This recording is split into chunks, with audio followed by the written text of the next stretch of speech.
I went to a high school where they didn't teach commas. Well, maybe they taught them in AP, but I didn't take AP. No one in the history department commented on my commas, and I got A's on all my papers. Maybe I just wasn't paying attention.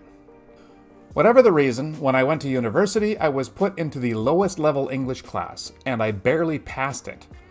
I never really had to learn commas, even then.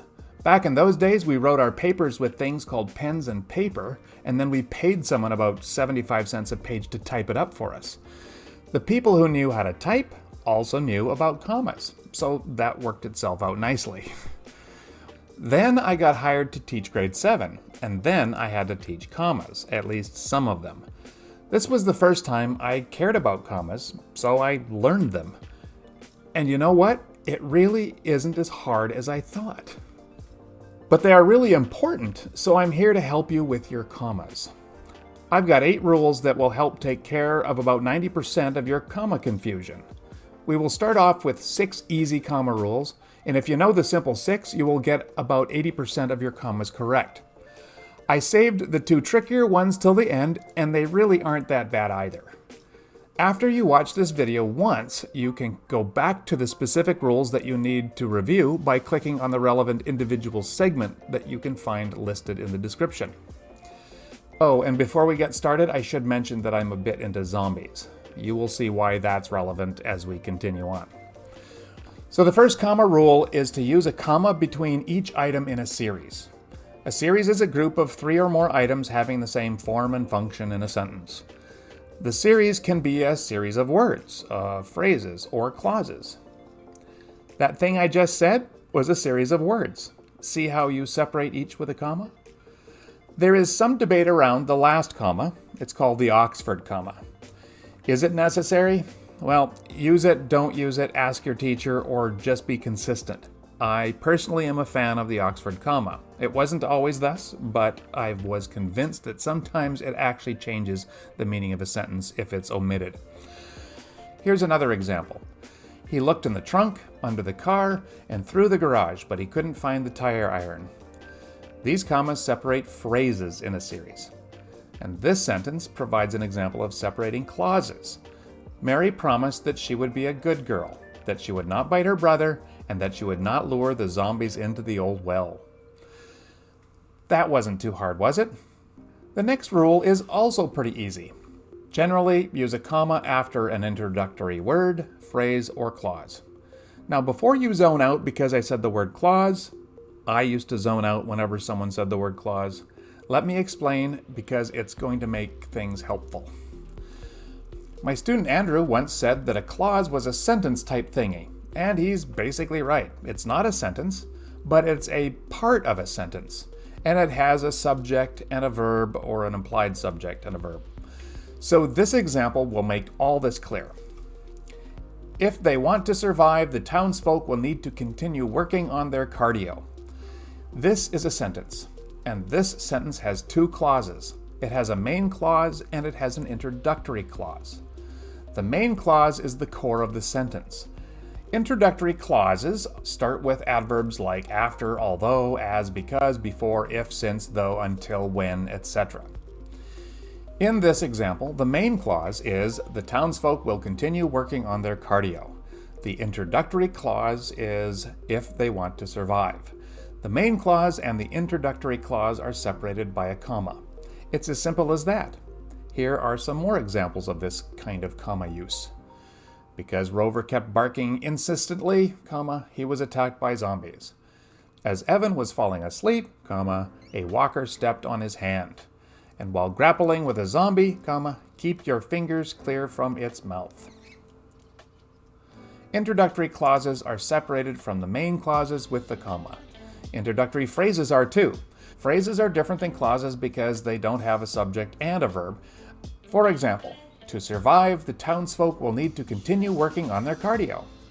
Or, barking insistently, Rover was attacked by the zombies. And introductory words, like however, still, furthermore, meanwhile, will be followed by a comma as well. So will interjections like, hey, and stop it. Well, perhaps it's just a dog bite? Yes, you can come along on the patrol. However, you may not like sleeping on the ground.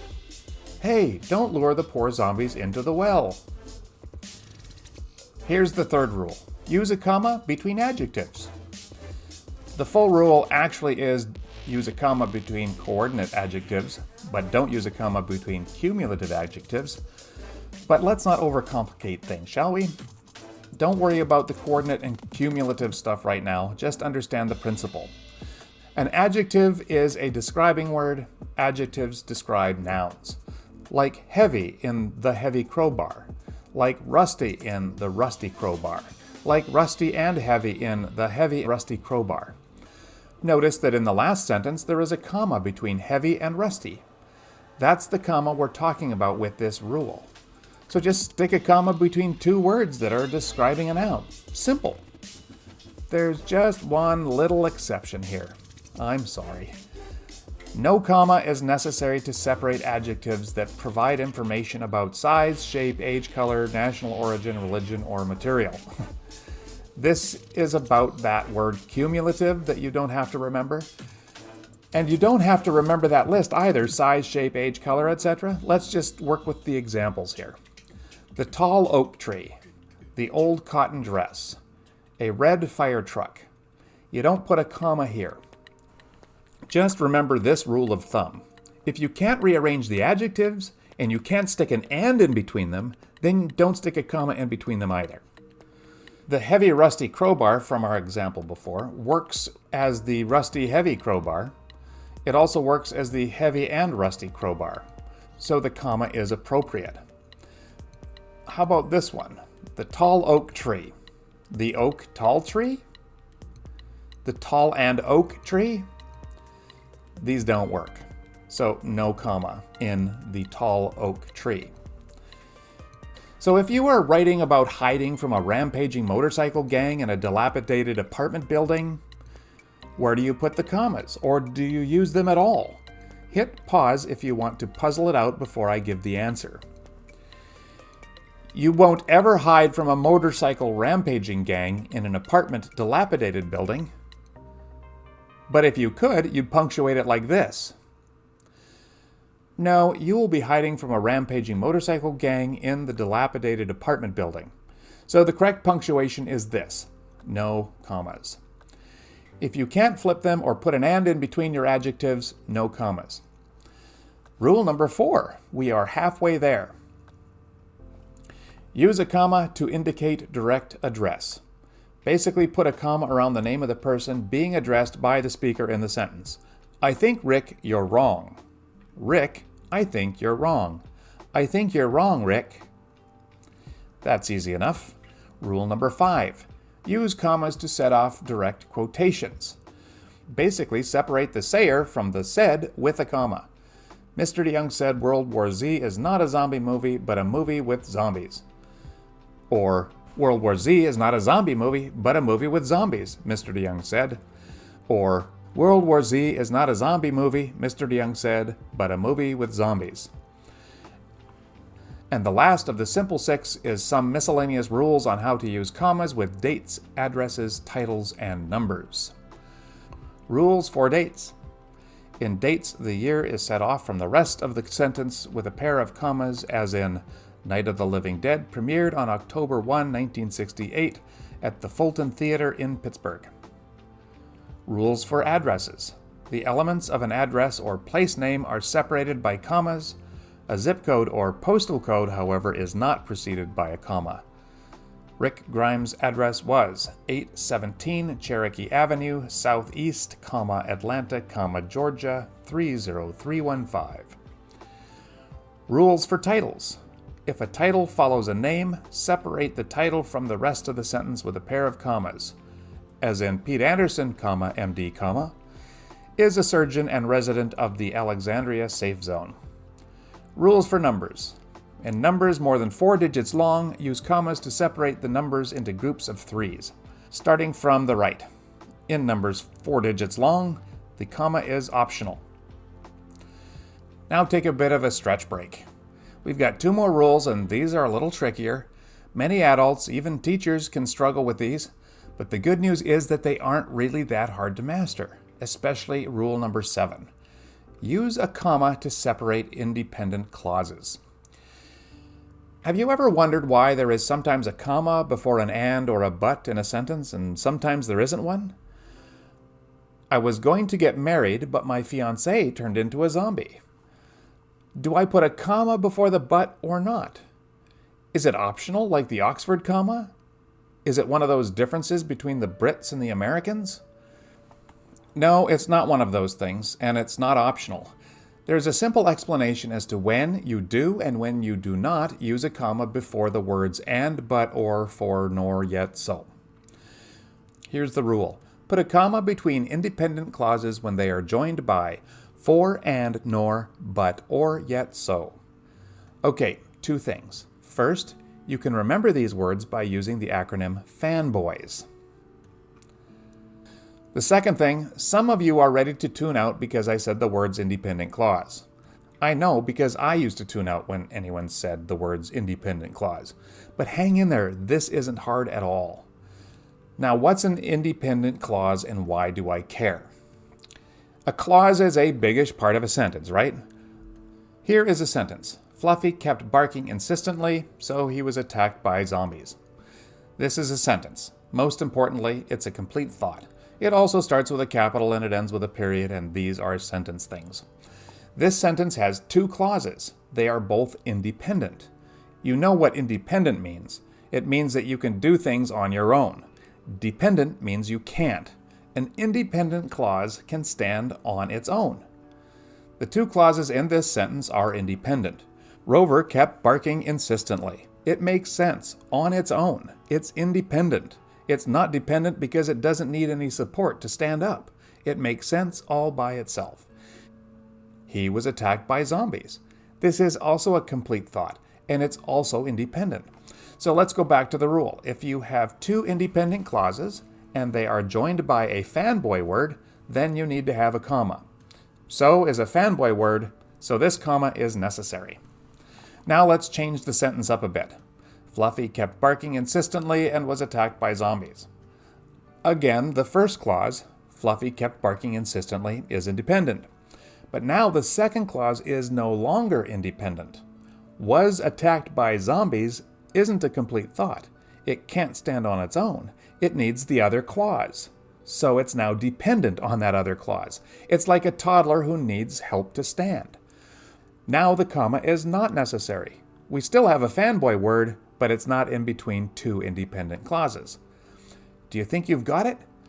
A fanboy word between two independent clauses gets a comma, but if one of them is dependent, no comma. Here are some more examples. I was going to get married, but my fiancé turned into a zombie. Turns out we need a comma in between those two independent clauses. How about this one? He checked out the abandoned car, and the glove box was empty. You can go shopping with me, or you can go to a movie alone. And lastly, zombies can't see very well, but they are sensitive to movement. And now you know why there isn't a comma in these sentences. You can go shopping with me, or to a movie alone. And zombies can't see very well, but are sensitive to movement. Okay, one more rule for complete mastery. Here's the rule. Use commas to set off non-restrictive clauses. In other words, use commas to set off any word, phrase, or dependent clause that is not essential to the main idea of the sentence. Let's start with this. These two sentences mean different things. The students who were dressed up for Zombie Day had ice cream. The students who were dressed up for Zombie Day had ice cream. They sound the same, don't they? But they're very different. The first one, without the commas, means that only the students dressed up had the ice cream. But the second sentence, the one with the commas, said all the students dressed up and they all had ice cream. So sometimes commas are pretty important because they'll change the whole meaning of a sentence. You don't use commas if the clause is essential. In the first sentence, the clause, who were dressed up for Zombie Day, is essential because the students who had the ice cream are restricted to those who dressed up. In the second sentence, those who had ice cream are in the same set as those who dress up. The clause "who were dressed up" is unessential because it doesn't restrict the set of those who had ice cream. This rule might be a little difficult to grasp at first, but it can make a pretty big difference if you are using the comma or not. Here's an example that shows how important the commas can be. All the cans of beans stored in the root cellar are spoiled, or all the cans of beans, comma, stored in the root cellar, comma, are spoiled. Which one of these sentences is the least worst, assuming that you are in the middle of a zombie apocalypse? Hit the pause button and think this through. An unnecessary clause will be set off with commas. The first sentence restricts the spoilage to just those stored in the root cellar, and it implies that there were other beans stored elsewhere. The second one is bad news, because it means that all the beans are spoiled because all the beans were in the root cellar. Take that clause out of the second sentence and you get all the cans of beans are spoiled. If that's what you are trying to say, the clause that places them in the root cellar is unnecessary. Therefore, it's set off with commas.